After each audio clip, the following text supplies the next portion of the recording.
Well, it's a brand new day, and there's been a brand new buyout and another reserve list Magic the Gathering card.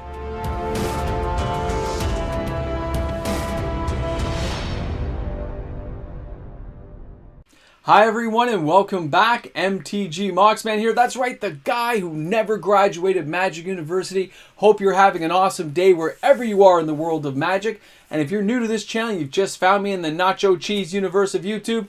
Thanks a lot for checking out the content. Please make sure to hit that subscribe button. Turn on your notification bell as I do upload daily content every single day of the week. Looking forward to seeing your comments in the comments section. Another reserve list buyout has occurred. That's a lot for 1 week, isn't it? It's attainable because it is low-end reserve list cards. They're cheap. They're easy to afford. I wonder how long that'll happen. Will another buyout occur another day, another day, another day? 572 cards in the reserve list. I mean, they're not all Power 9, right? They're not all Time Vaults and Moxen and Time Twisters and you know, Power Artifacts. They're just not. But they're being bought out. They're being collected. And they're starting to disappear. This card is Opal Archangel that got bought out. Let's take a look at this one. Now, Opal Archangel is from Urza's Saga. Now, locally, it's $4 Canadian, but it was sold out everywhere, and it's been that way for a while. But that's what they said they were going to sell it for. We'll see. The average price is $21.99. Of course, that's because of the 174 copies that have just been bought. You can see the market there is $8.86 US, and it's €5.05 to get that card. So 174 copies. That is a significant amount of copies leaving the market very quickly, I might add. It was within a day and a bit. That's a lot of copies. Either it's one person or a group of people. But I've noticed multiple buyouts now from Triangle of War, which was 1,000 plus copies, all the way through these that are hundreds of copies, but they're all leaving the reserve list. We've been talking about this. I've been letting people know. I've been informing people to the best of my ability that, yeah, they're going to restock it. It's going to come back. But next time, there'll be a little bit less. The people targeting these sets, or this set from Urza's Saga, targeting Wandering Mage, they're picking the near mint copies first. Near mint. Remember that. The attrition rate in these sets is unknown.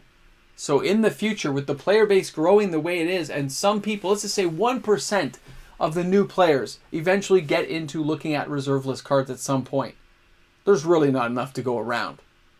There's only so much, right? So when you take a look here at the Urza's Saga set, Opal Archangel is from that set. And it's a 350 card set for Urza's Saga. A lot of people consider it the broken set because so many cards were so powerful. And it was at a time in Magic's history when, you know, Wizards thought things were going downhill. They needed a real big set to jump things up. This set at 350 cards, though, has 20 basic lands, 110 commons, 110 uncommons, and 110 rare. Now, that is very different from Alliances, which is where Wandering Mage got bought out.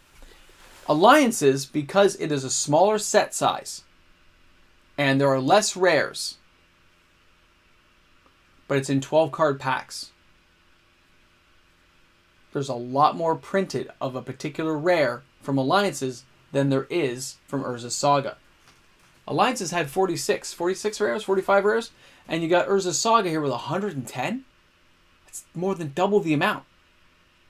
So it's much harder to get them, and there's less of each one produced. So if you go ahead and take a look, this person did the buyout. They bought 174 copies of this card. It's a 350 card set, and we know they bought the 174, but we know this print run is around 180 million cards made, about the same as Alliances. But it's not divided into 12-pack booster packs, it's divided into 15. It was a standard booster pack size. And it's divided into 110 rares instead of the 40-something inside of Alliances, means there's only 109,000 of each rare that was created when they did Urza's Saga. So that's it, 109,000 of each card. So when they're buying this card, they're actually always buying a higher percentage in that company because there's just less of them made. There's less available to be bought inside that company, that stock, that type of reserve list card.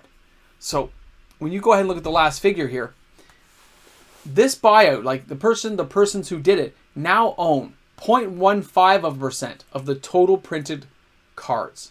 And that cost was only $948. Because, yeah, I did the math. I look at that and I go, it's fascinating to me. It doesn't take that much to do damage in the reserve list. And every time the reserve list gets punched, every time somebody swings a bat and buys up the cards inside of an area and takes a chunk out and says, those are mine, those are mine, it seems like it's always that reaction. Oh, another buyout. Oh, this just happened. Remember, they will get restocked. They will come back around. It just takes a while. It just takes a while. But the unintended consequences, the second part here, when you look at that buyout, look at Wandering Mage, look at Triangle of War, instead of hundreds of these cards being available for people to slowly gather over time, they are being collectively consolidated. Instead of being at a store or an online format like TCG where you can buy them, they are being held. They're being vaulted. They're being controlled, instead of by a company, by a very small group of people. Couple of people, one person, whoever's got the money to do this. It is very centralized and very localized. And if they keep hitting it every 12, 9 months, whatever it is, and they wait for that price to dip down, and they go back and hit it again, usually the prices don't stick. When these things get hit, they go up and then they slowly trend down. It takes a very long time for that price to permanently stick higher. Unless there's a very low print run, like in the case of City of Shadows, it's going to take a long time for it to go back down because there's just not a lot of stock available. But when you look at this and you say, each time, yep, there's a few less. And it will slowly cause these prices to rise. But if it's the same people 9 months from now who buy out these same cards again, they're going to own more and more. They're going to get a larger share. They may have some ultimate goal trying to get 5,000 copies of something. I don't know what that will do. I can't wait to see, though, if they actually try to do that. If you're one of these people doing this, I hope you guys contact me. I hope you guys out there give me photographic proof. I want to see them laid on coffee tables, kitchen tables, a magic table spread with hundreds of copies. I really hope somebody contacts me who did all this. It's awesome. I love it. If it's purely for entertainment purposes only, you just want to have some fun, remember, non-magic advice, purely entertainment channel only, but take this into account. If you're doing this for fun, no problem. I applaud you all the way. If you're doing this for a hopeful flip at some point, trying to flip these will take decades to flip this amount of cards you're buying. You're doing this, I hope, for the passion, not for the profit. Because these kind of cards will take a very long time to rise to the occasion to give you the kind of value you need. And there's always a chance, after this many buyouts across this many different types of cards, that stores, online platforms start taking notice of this and actually just raise the prices overall of anything reserve list. Because at one point or another, it's going to come down to, it's not just its playability, it's because it's reserve list, and its collectability will be taken into account. Somebody might say, I just want to own one of every reserve list card from a particular set. And they just try to get every card on that set. You can see it happening. People have lots of reasons and ways of doing it, but people like to collect. People like to collect things, anything, toys. I like toys, right? I like my Mox Ambers. Thousands. Why? I don't know. I just like having them. And that could be happening right now. But if stores start recognizing it as a real trend, they might just start upticking all reserve list cards to a whole new level we've never seen before.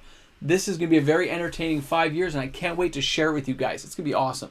So I hope you guys leave some cool comments for me in the comments section. I'm looking forward to seeing what you guys think about this and the possibility of prices just rising overall across the board because of that collectability, not the playability. So have a great day today. Thanks for tuning in. I look forward to seeing you guys on the weekend, of course, because we'll have the hottest selling cards this week on Saturday, and of course the hottest selling reserve list cards, and I'm sure these guys are going to be there. Have a great day, guys. I'll see you soon.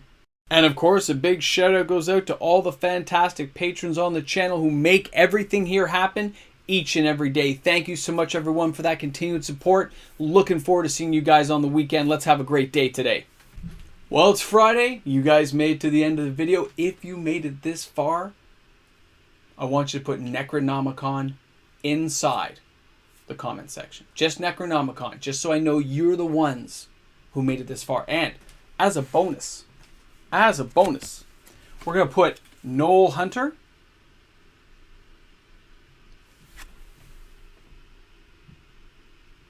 and something else. case somebody's listening, you have to watch the video to see what you just missed. Ha ha ha! I torture you all. Guys, have an awesome day today. Thanks a lot for tuning in. You guys are fantastic. You guys know it. I look forward to seeing you guys on the weekend, man. We're going to have a good time. Cheers. Sunday live stream, don't forget.